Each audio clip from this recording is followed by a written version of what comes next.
अर्ज कर रहा हूं एक ही पप्पू काफी था बर्बाद हिंदुस्तान करने को, अब तो हर विभाग में पप्पू बैठे हैं तो अंजाम हिंदुस्तान क्या होगा। वाह बोली और वीडियो को पूरा देखिए।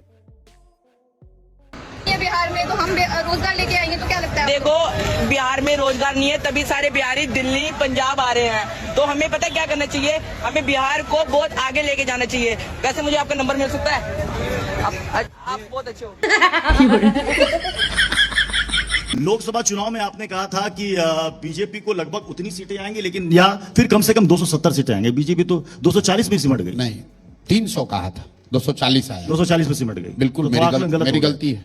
ठीक है, गलती आप मानते हैं? बिल्कुल। ये अच्छी बात है, ये अच्छी बात है। आप ये बात मान रहे हैं कि ये बताइए, हम जी टीवी नहीं है, गलत हो जाते हैं। हम जी टीवी थोड़े ही हैं जो कि इस्लामाबाद को भारत में मिला दें और उसके बाद फिर आकर कहे कि नहीं हमसे बढ़िया चैनल कोई नहीं है। गजब बेइज्जती है। हम कपड़े क्यों पहनते हैं जब सबको पता है कि अंदर क्या है? तो ये थोड़ा हमारी दुकानें बंद करवाएगा लगता है। कितने साल की है माँ आपकी? माँ होंगी कम से कम 35-40 साल की। 35 साल की 35 साल की 35 साल की 35 साल की जी। और तुम कितने साल के हो? हम हैं ऐसे 22 साल के। 22 साल के हो तुम? 22 साल के हो? हाँ। और पत्नी कितने साल की है? पत्नी भी है ऐसे 22-23 साल की।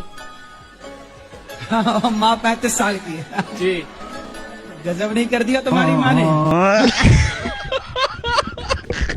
संजय गांधी, राजीव गांधी, संजय गांधी, राजीव गांधी, ये लोग घूम घूम कर गाली देता लोग नरेंद्र मोदी के माँ के। दोस्तों पहले सम्मा की पूरी बात सुनो। गरीब के मसीना है। अच्छा मशीना है, मशीना है। काय गाली दिया है? कौन गाली दिया है? कोई गाली दिया है ना मोदी के? कौन दिया है गाली? राहुल के काय गाली दिया है? राहुल यादव को गाली दिया। कौन किसको गाली दिया है? कहियो न संजय के, सोनिया गांधी के।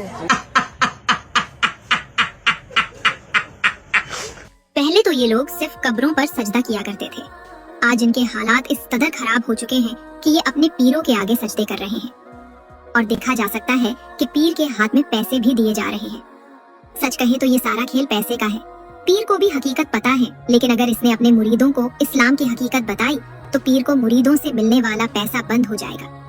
अब ये लोग कहेंगे कि ये तजीमी सजदा है, लेकिन अगर इस्लाम को पढ़ा जाए तो इस्लाम में अल्लाह के सिवा किसी को भी सजदा करना हराम और शिर्क। अब भी ठीक करके देता हूँ। अगर आपने ये शब्द पाल रखा है हम फलाने पीर के मुरीद हैं तो हमारा पीर हमको जन्नत में लेके जाएगा, इतना कूटे जाओगे ना अल्लाह कसम, इतना मारे जाओगे ना भेजा बाहर आ जाएगा। 1 रुपए का करप्शन नहीं हुआ क्योंकि हमने ईमानदारी से काम किया। कोई माई का लाल कह नहीं सकता। मैं हूं माई का लाल, डंके की चोट पे कह रहा हूं कि रोड बनवाने में भ्रष्टाचार हुआ है। तो मैं नहीं दिख रहा है वो बात अलग है, पूरी दुनिया को मैं दिखाऊंगा। देखो, लगाओ भाई।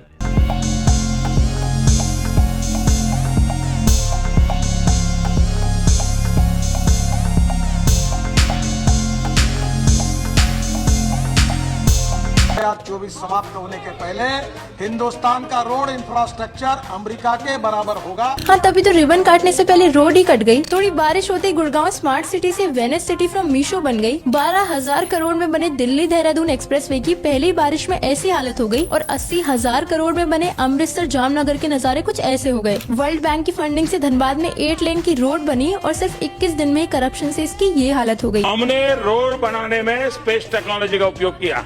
आपने रोड बनाने में कोई स्पेस टेक्नोलॉजी का इस्तेमाल किया या फिर किसी प्राचीनी तकनीक का इस्तेमाल किया? मुझे मत बताओ ना, मुझे ये बताओ कि ये रोड ऐसी क्यों है। और यार आपने पेट्रोल में एथेनॉल मिलाया है, पानी मिलाया है, मूत मिलाया है, मुझे मत बताओ ना, मुझे ये बताओ मुझे पड़ेगा कितने का। और सर मुझे नहीं जानना फ्लड रिलीफ फंड का हजारों करोड़ रुपया कहाँ गया। मुझे ये बताइए ये जो घर है पीछे ये डूबे हुए क्यों है। मुझे नहीं जानना आपने गाय को सच में माता माना या फिर गाय के नाम पर सिर्फ वोट मांगे। मुझे ये बताइए कि गाय यहाँ पर कूड़ा क्यों खा रही है। हमको नहीं पता। अरे बड़े खतरनाक लोग हैं। देश कभी झुकेगा नहीं और बिहार का विकास कभी रुकेगा नहीं और रोड का पानी कभी सूखेगा नहीं। दोस्तों, भारत में भाजपा की गुलाम गोदी मीडिया ने जिन मुसलमानों को थूक जिहाद करने वाला बताया था, वो मुसलमान डूबते पंजाब को बचाने के लिए जान की बाजी पर खेल रहे हैं। ये है हमारा हिंदुस्तान। चाहे मुसीबत किसी के भी ऊपर आए, हर कोई एक दूसरे के साथ कंधे से कंधे मिलाकर खड़ा रहे, जहाँ कोई भेदभाव ना रहे।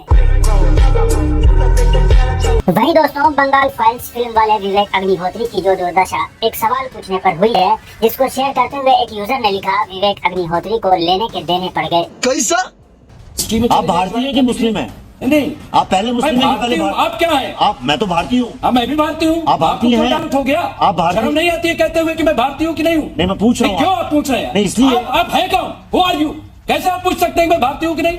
कौन है आप? कितने अथॉरिटी दी आपको? आप कितने अथॉरिटी दी? नहीं, कितने अथॉरिटी दी? ऐसे आप ये पूछ सकते हैं जज साहब कि मैं भारतीय हूँ कि नहीं हूँ? नहीं, क्योंकि आप जो है। नहीं, क्यों? आप क्या कह दिया मैंने? आपने गाली दी बैठ करके। इन्होंने आपसे पूछा कि आप पहले भारतीय या मुस्लिम? नहीं, कौन सा सवाल है? नहीं, मैंने आपसे पूछा कि आप पहले हिंदू है कि आप भारतीय? पूछ सकते हैं आप? क्यों मैं पूछूं? मैं पहले भारतीय हूँ, बाद में कुछ और। पहले इंसान भारतीय है, पूरी दुनिया में हम जाएंगे तो भारतीय है ना। तो फिर आप इतना मुसलमान तो लेने के देने पड़ गए। इस्लाम खत्म करने की जिम्मेदारी तो तुम मुझ पर छोड़ दो। पहले तेरे गांव की गरीबी हटा के दिखा, इस्लाम की बात कर रहा है। पूरी दुनिया से इस्लाम गायब होने जा रहा है। बचपन से ये बात सुनते सुनते मैं बड़ा हो गया। यार कब गायब करोगे? मैं बहुत मूडी हूँ। किसी दिन मेरा मन करता है कि मैं बोलती जाऊँ, चुप ही ना हूँ। अगले दिन मुझे लगता है यार ये क्या बकवास लोग हैं, मेरे को चुपचाप बैठ के एक कोने में बैठना है। एक दिन मेरा मन करता है मैं बहुत सारा डांस करूँ। अगले दिन मेरा मन करता है कि मैं सैड सॉन्ग गाऊँ। सो यू नो, डॉक्टर को दिखाया? ये देश की सभी माताओं बहन बेटियों का अपमान है। अपमान और सम्मान की बातें भी वो कर रहे हैं जो पहले कहते थे। फटाफट खोल के दिखाओ। मोदी जी के माँ को कोई गाली दिया और उसकी चर्चा मोदी जी कर रहे हैं अपने भाषणों में, और पटना में बैठा भाजपा का अध्यक्ष बेचारा फूट फूट के रो रहा है। इतने भले आदमी ये लोग हैं। ये वो व्यक्ति हैं जिन पर मर्डर का इल्जाम। चाहे मोदी जी की माँ हो या दुनिया के किसी भी माँ को या किसी को भी गाली देना बहुत ही बुरी बात है। इसका हम समर्थन नहीं करते हैं, लेकिन कुछ दिनों से हमारे चैनल के ईमेल आईडी पर कुछ लोग ईमेल करके हमें गाली दे रहे हैं। जिन लोगों को पक्ष और विपक्ष के बारे में समझ में नहीं आता, वो आभा 2000 सर की इस वीडियो को जरूर देखें। राजा अपने प्रतिनिधियों से उसके कदम के बारे में जानना चाहेगा कि नहीं जानना चाहेगा? आजकल तो लोग ऐसा बिहेव कर रहे हैं जैसे विपक्ष राष्ट्र का दुश्मन है। सरकार भी जनता की, विपक्ष भी जनता का, दोनों को जनता ने बिठाया है। एक को बिठाया कि तू शासन कर और दूसरे को बिठाया कि इसके शासन पे तू नजर रख। हमारी तरफ से देख कहीं घपला न कर ले जाइए।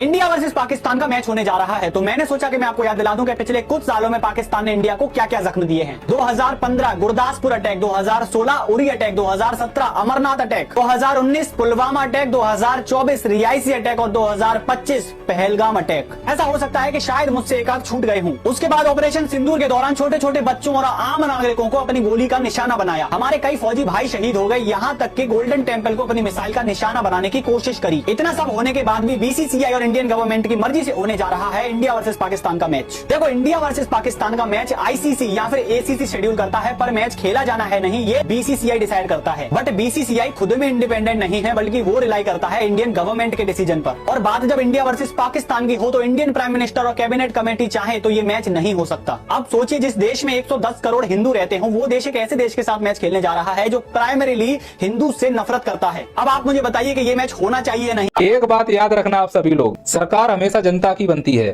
जनता अगर अंधविश्वासी है तो सरकार अंधविश्वासी होगी।